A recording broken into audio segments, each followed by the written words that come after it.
Where are we up to now? What number? 16. Can you read it for me, Nazri, please?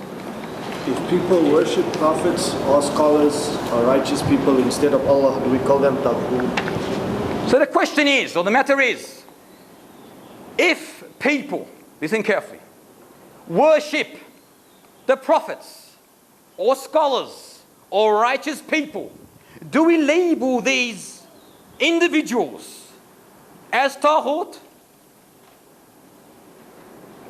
Do you understand the question? For example, Prophet Isa ibn Maryam, is he worshipped?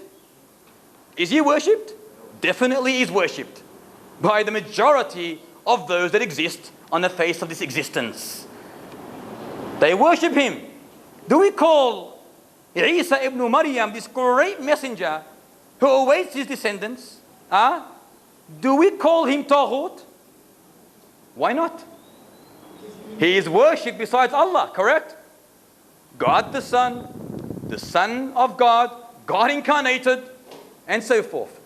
He is worshipped in a major way. So why do we not call him Tauhid?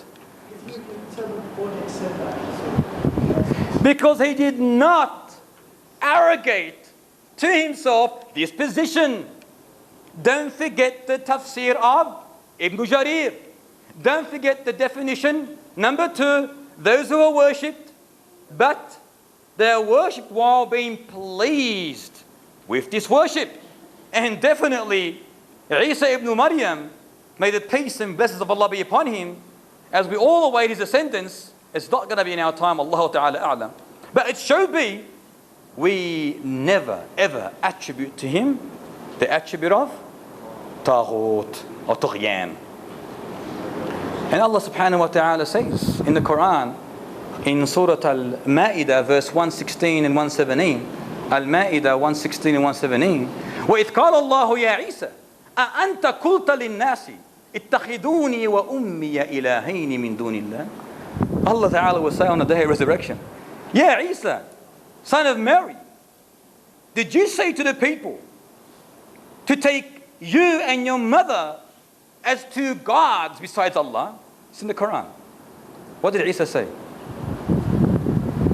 Subhanaka ma qultu lahum illa ma amartani. I said to them nothing except that which you commanded me to say. An i'budullah rabbi wa rabbakum. To worship Allah, my Lord and your Lord. And then he says, had I said such a thing, you would have surely have known it. You know that which is in myself, although I do not know that which is in yours. And you are the knower of all things. I said to him nothing except that which you commanded me. So Isa ibn Maryam never, ever agreed, approved, or called people to attribute to him the level of divinity. The level of divinity. So we cannot call Isa a Thaghut. Do you understand that? Likewise, the same scenario for every other person. Anyone who is worshipped, and there are many out there worshipped.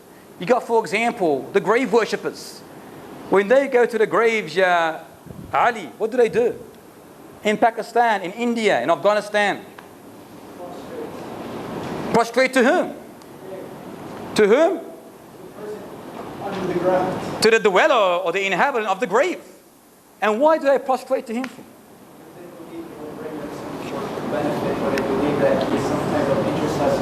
Very good.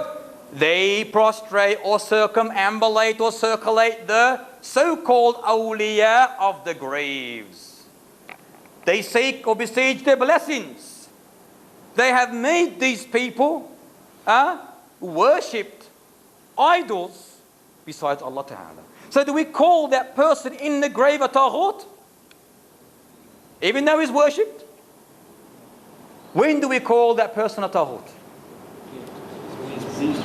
When he's pleased with it. When he calls to it.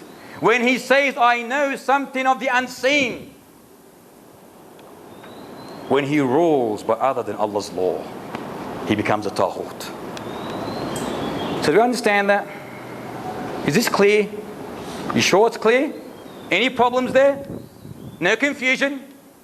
No dust on our understanding? Huh?